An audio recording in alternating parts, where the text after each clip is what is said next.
ईरानी सदर 2 रोज़ा सरकारी दौरे पर कल पाकिस्तान पहुंचेंगे। आला सतह का वफ्द भी मसूद पज़ेश्कियान के साथ होगा।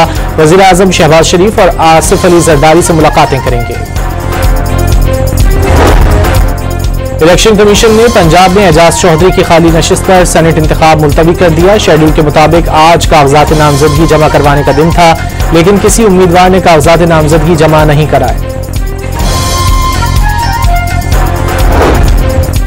लाहौर हाईकोर्ट ने NA 175 मुजफ्फरगढ़ का इंतखाबी शेड्यूल मुअत्तल कर दिया। इलेक्शन कमीशन और अटॉर्नी जनरल को नोटिस। लाहौर हाईकोर्ट का जमशेद दस्ती की नाअहली के खिलाफ दरख्वास्त का तहरीरी हुक्म जारी। मजीद समाअत 10 सितंबर तक मुलतवी। अमेरिका ने भारत के मुकाबले में पाकिस्तान को रियायत देते हुए 19% टैरिफ आयद कर दिया। भारत पर 25 और बांग्लादेश पर 20% महसूलात आयद। जनूब एशिया के 3 बड़े मुल्कों में से पाकिस्तान को सबसे ज्यादा रियायत दी गई। तुर्की और इंतहाई करीबी इत्तेहादी इसराइल पर 15% टैरिफ आयद किया गया। चीन के बारे में टैरिफ पर कोई हतमी फैसला नहीं हुआ।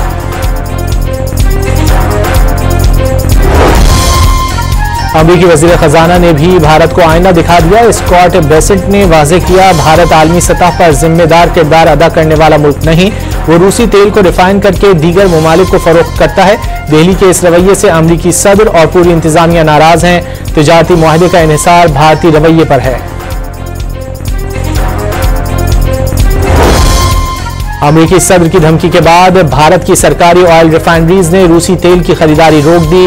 गैर मुल्की खबरसां एजेंसी के मुताबिक 4 भारतीय ऑयल रिफाइनरीज ने रूस से तेल की खरीदारी गुज़िश्ता हफ्ते रोकी।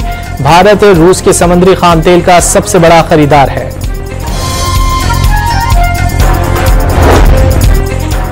भारत ने टैरिफ आयद होने पर अमेरिका से 5th जनरेशन F-35 स्टेल्थ तैयारों की खरीदारी में अदम दिलचस्पी का इजहार कर दिया। ब्लूमबर्ग की रिपोर्ट के मुताबिक नई दिल्ली ने फैसले से वाशिंगटन को आगाह कर दिया। ताहम ट्रंप इंतजामिया को खुश करने के लिए बाज अशिया की खरीदारी बढ़ाने पर गौर।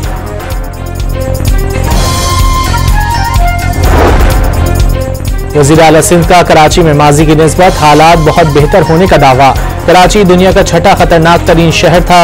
शहर में एक वक्त ऐसा भी गुजरा जब अपने तहफ़्फ़ुज़ के लिए भत्ता देना पड़ता था। अब स्ट्रीट क्राइम की वारदातें भी बड़ी हद तक कंट्रोल कर ली गई हैं।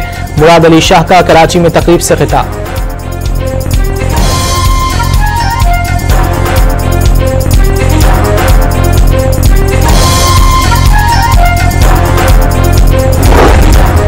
सादिकाबाद के इलाके माही चौक के करीब पुलिस चौकी पर डाकुओं का हमला। 5 एलीट जवान शहीद और 2 जख्मी हो गए।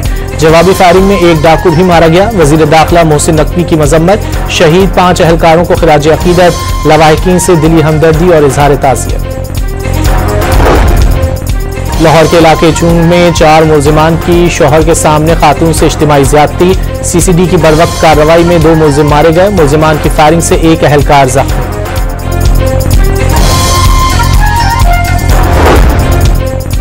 लसबेला में पाक फौज के हेलीकॉप्टर हादसे को 3 साल बीत गए। सैलाबी सूरत हाल में इमदादी सरगर्मियों में मसरूफ पाक फौज का हेलीकॉप्टर 1 अगस्त 2022 को गिरकर तबाह हो गया था।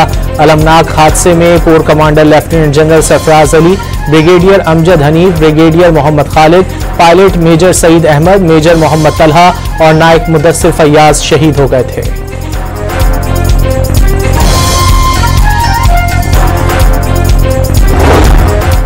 अवाम को पेट्रोल की कीमत में कमी का मुकम्मल रिलीफ ना मिल सका। हुकूमत ने पेट्रोल और हाई स्पीड डीजल पर पेट्रोलियम लेवी में ₹2.50 फी लीटर मजीद इजाफा कर दिया। पेट्रोल पर लेवी ₹75.52 से बढ़कर ₹78.02 हो गई। हाई स्पीड डीजल पर लेवी ₹74.51 से बढ़ाकर ₹77.01 कर दी गई। मजमूई तौर पर अवाम से फी लीटर ₹100 से ज्यादा इजाफी वसूल किए जाने लगे। पाकिस्तान ने पहले T20 में वेस्ट इंडीज को 14 रन से शिकस्त दे दी। 179 रन के हदफ के ताक़ुब में कैरिबियन टीम 164 रन बना सकी। साइम अयूब की ऑलराउंड परफॉर्मेंस 57 रन बनाने के साथ 2 विकेटें भी हासिल की। मोहम्मद नवाज ने एक ही ओवर में 3 विकेटें लेकर वेस्ट इंडियन बैटिंग लाइन की कमर तोड़ दी। अमरीकी सदर ने रूस और यूक्रेन को जंग खत्म करने के लिए 8 अगस्त की डेडलाइन दे दी। अगर जंगबंदी का मुआहदा न हुआ तो रूस पर मजीद माशी पाबंदियां आयद की जाएंगी। ट्रंप ने खबरदार कर दिया।